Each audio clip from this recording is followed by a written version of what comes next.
Some letters come sealed in envelopes. Others arrive sealed in silence. I was volunteering at a hospice library, cataloging forgotten boxes, dust-covered journals, the kind of paperwork people leave behind when grief is too heavy to carry home. That's where I found it, tucked between 2 pages of a maternity journal from 1997. The paper was soft, yellowed with time. On the front, in faded ink, 3 words, "To my mama." There was no name, no record, no sender, just a voice. One that was never born into this world, but somehow still found a way to be heard. This is not just a letter. It's a memory that never happened, a dream that almost was, a voice on paper from an unborn child. Dear Mama, I never saw your face, but I knew your heartbeat like it was my own. That steady thump thump was the first music I ever heard, and it made me feel safe, like I belonged. Your breath was my lullaby. I floated in your warmth, listening to the world from within the quietest room. I didn't know the names for things yet, but I knew love, because you gave it to me before I even had a name. You didn't realize I was already learning you. I knew when you were laughing, your whole body moved, and I moved with you. I knew when you were tired, your voice slowed, your hand lingered longer over your belly. I even knew when you were worried. There was a quiet in your body, a stillness that made the air inside you feel heavy. I felt all of it. I felt you. You were my whole world, and you were enough. There were moments I imagined our life together. I know that sounds strange coming from someone who never made it to the world outside, but I did. I imagined early mornings with you, whispering good morning. I imagined running to you after scraping my knee.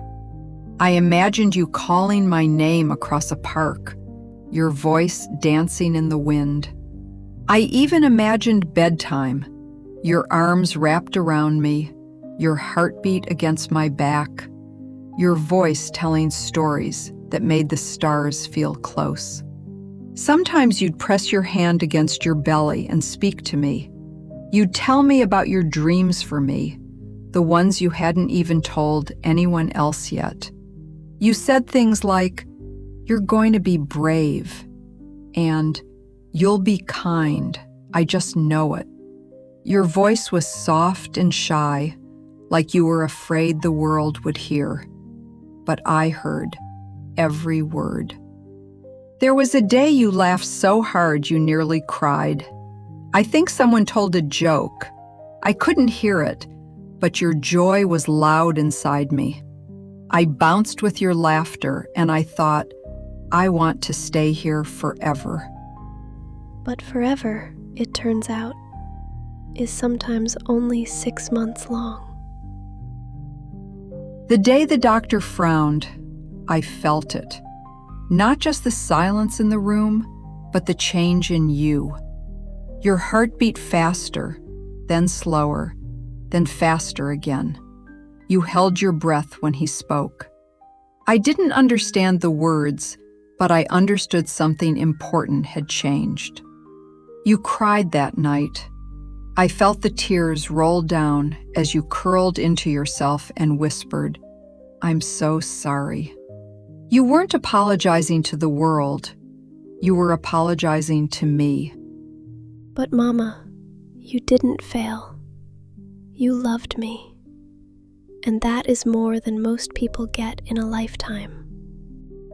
There were things we never got to do. First steps, first words, 1,000 tiny miracles we were robbed of. But we had our own miracles, didn't we? Like that moment in the car when you played that sad song and rubbed your stomach in rhythm. Or when you stopped walking mid-step to feel me flutter, your face lighting up like someone had handed you the whole sky. You told someone once, "It still doesn't feel real yet." I wanted to say, "But I am real. I'm here." I existed in your world, even if just between your ribs and your hope. Sometimes I wonder what you would have named me. I heard you make lists. You crossed off names and circled a few. One of them made you smile longer than the others. You never said it aloud, but I liked it. I held it close. To me, it was my name. You started talking to me differently in the final weeks. You told me about the books you wanted to read to me. You promised me stories about dragons and stars and children who could fly. I loved that. I loved the way your voice changed when you told stories. You made every word sound like a promise. There was a night. You lit a candle and stared at it for a long time. You said, "If you're still there, I hope you're not scared." I wasn't. I was only ever scared that I wouldn't get to meet you. But I already knew you. I just wish we'd had more time. Even now, in the quiet I live in, I wonder how you're doing. I wonder if you still sing in the car or cry when you hear lullabies. I wonder if you still keep the tiny shoes or the baby blanket your sister gave you. I wonder if you ever talk to me in your dreams. I hope you do, because I'm listening. I'm in the breeze that passes your shoulder on quiet walks. I'm in the sudden stillness of your room when you pause mid-sentence. I'm in that instinct you have to look at the stars, wondering if someone is out there thinking of you. I am. Spiritual, compassionate. Please don't think you failed. Please don't blame your body, your prayers, your heart. None of this was your fault. I didn't leave because of something you did. I left because some stories are only meant to be whispers. But even whispers can echo forever. I want you to remember the joy, the spark, the moment your world grew by one heartbeat. That heartbeat was mine, and it mattered. Mama, you're going to do amazing things. You already have. You carried me with such grace through fear and doubt and aching love. I want you to live with that same grace. Say yes to life. Laugh loudly. Cry honestly. Hold others the way you held me, gently, with full heart. And Mama, tell Papa I remember him too. He wasn't around as often as you, but I knew him. I knew his voice, deeper but kind. I remember when he spoke to me for the first time. He sounded unsure, like he didn't know if I could hear him. But then he said, "Hey, little one," and something in me lit up. I felt him press his hand next to yours, both of you on either side of me. That was one of the happiest moments of my short life. I remember when he placed headphones on your belly and played that soft jazz track. He said, "This is your first music lesson, kid." I didn't understand the melody, but I felt his excitement, his laughter, his dreams for me. They were quieter than yours, but just as deep. And when he whispered to you late at night, when he thought I was asleep, I wasn't. I heard him say, "I hope they have your smile." That stayed with me. Tell him thank you. Tell him he would have been the kind of dad who showed up, who carried me on his shoulders, who clapped the loudest at my school plays.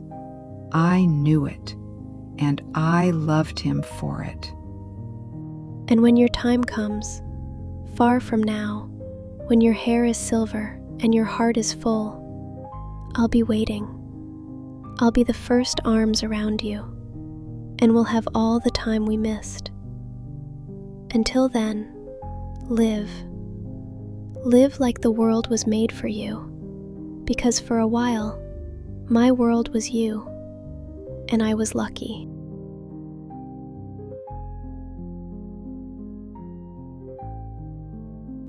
Maybe you're wondering how a baby could ever write a letter like this. The truth is, no one really knows. Some say the mother, shattered by grief, wrote it herself, imagining every word her child might have said, just to feel close to him one last time. Others believe it was something else, something beyond our understanding. And someone finally read it.